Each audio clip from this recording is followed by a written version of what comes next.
خالق کا پیغام، انسان کے نام، پرانی مضامین کا خلاصہ، روزانہ ایک پارہ، محترم پروفیسر ڈاکٹر محمد الیاس فیصل کے ساتھ۔ الحمدللہ وحدہ والصلاة والسلام علی من لا نبی بعدہ، اما بعد فاعوذ باللہ من الشیطان الرجیم، بسم اللہ الرحمن الرحیم۔ الف لام را تلک آیات الکتاب المبین، انا انزلناہ قرآنا عربیا لعلکم تعقلون، نحن نقص علیک احسن القصص بما اوحینا الیک هذا القرآن وَإِن كُنتَ مِن قَبْلِهِ لَمِنَ الْغَافِلِينَ۔ صدق اللہ العظیم۔ رب اشرح لي صدری ويسر لي امری واحلل عقدۃ من لسانی یفقهوا قولی۔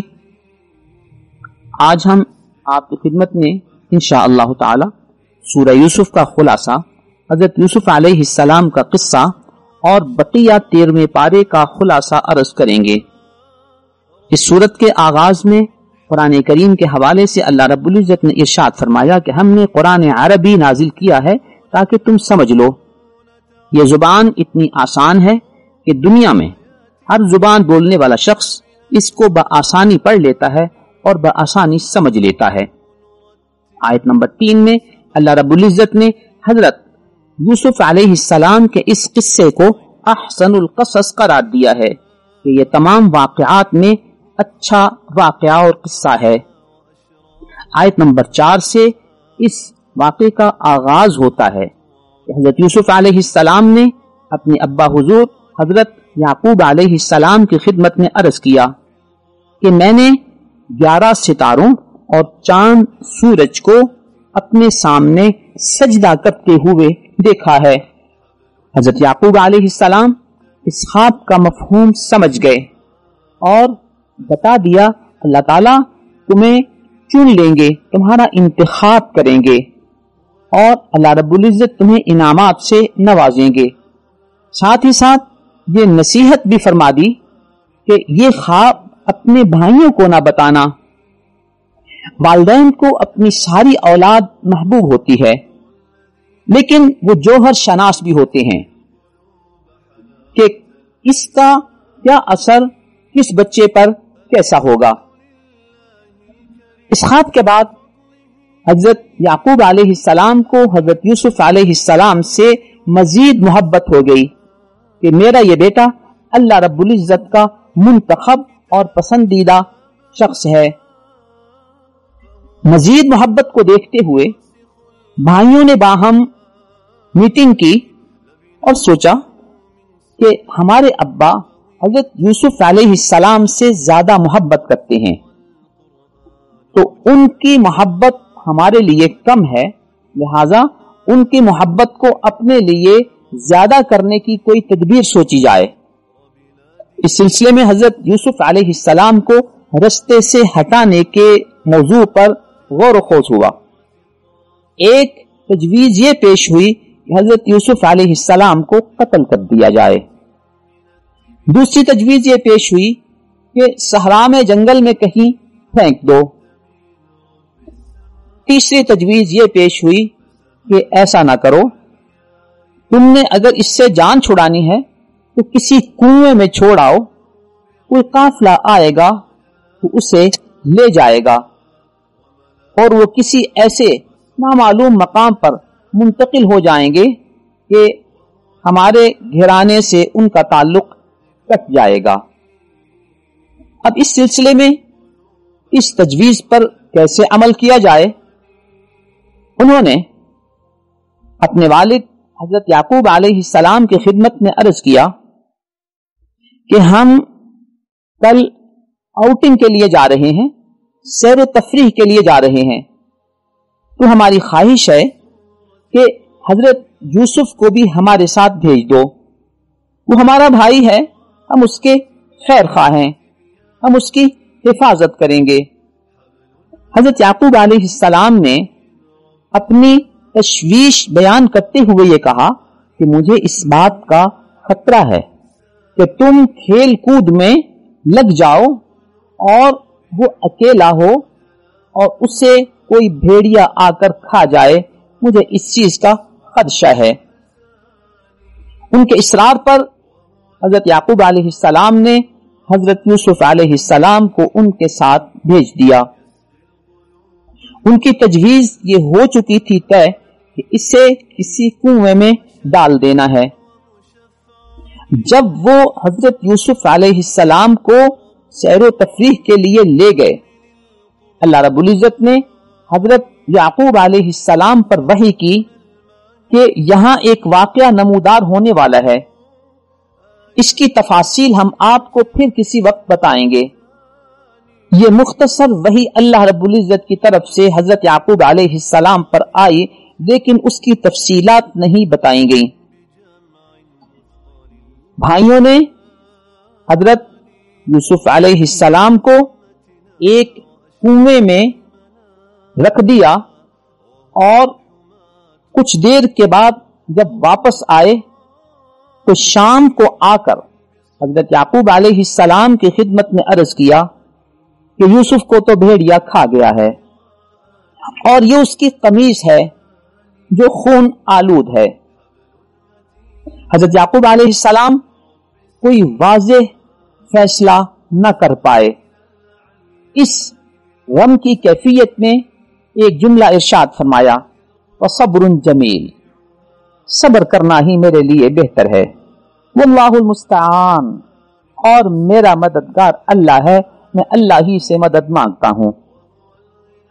ادھر دوسری طرف یہ ہوا کہ ایک قافلہ جو اس رستے سے گزر رہا تھا انہیں پانی کی ضرورت پڑی تو انہوں نے کنویں میں اپنا ڈول ڈالا تو حضرت یوسف علیہ السلام اس ڈول کے ساتھ لٹک گئے۔ انہوں نے جب اس ڈول کو کھینچا تو عجیب منظر دیکھا کہ ڈول میں پانی کی بجائے ایک خوبصورت بچہ ہے۔ انہوں نے حضرت یوسف علیہ السلام کو اپنے ساتھ لے لیا اور خوشی کا اظہار کیا کہ ایک غلام ہمارے ہاتھ لگ گیا ہے۔ آگے جا کر انہوں نے اس غلام کو بیچ دیا۔ مصر میں ایک مالدار شخص نے جو اس علاقے کا حکمران بھی تھا، اس نے حضرت یوسف علیہ السلام کو خرید لیا۔ ایک کم قیمت پر حضرت یوسف علیہ السلام کو اس کے ہاتھ بیچ دیا گیا۔ اس شخص نے حضرت یوسف علیہ السلام کو اپنے ساتھ لیا، اپنے گھر لے گئے اور اپنی بیوی سے کہا کہ اس کا خیال رکھنا، شاید ہم اس کو اپنا بیٹا ہی بنا لیں اور ہمیں اس سے فائدہ پہنچے۔ اللہ فرماتے ہیں فَلَمَّا بَلَغَ أَشُدَّهُ، جب یہ جوان ہو گئے تو ہم نے ان کو حکم کرنے کا طریقہ اور علم سے نواز دیا۔ اس حکمران شخص کی بیوی نے ایک دن حضرت یوسف علیہ السلام کو ایک غلط کام کی طرف رغبت دلائی۔ اس کے لیے اس نے جو پلاننگ سوچی تھی کہ جب اس کا شوہر گھر سے باہر ہوگا تو میں ان کو اس غلط کام کی طرف مائل کروں گی۔ اس نے گھر کے دروازے بند کر لیے اور اس نوجوان حضرت یوسف علیہ السلام کو کہا کہ آؤ میرے ساتھ اپنی خواہش مکمل کر لو۔ حضرت یوسف علیہ السلام نے فرمایا معاذ اللہ، میں اللہ کی پناہ میں آتا ہوں، میرا اللہ جس نے مجھ پر احسانات کیے ہیں میں ان کی نافرمانی نہیں کر سکتا۔ یہ کہہ کر حضرت یوسف علیہ السلام نے وہاں سے نکلنا چاہا۔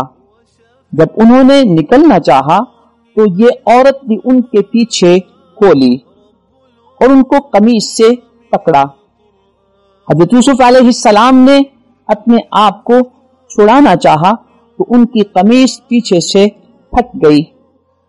عجیب اتفاق ہے کہ جب دروازہ کھولا تو اس عورت کا شوہر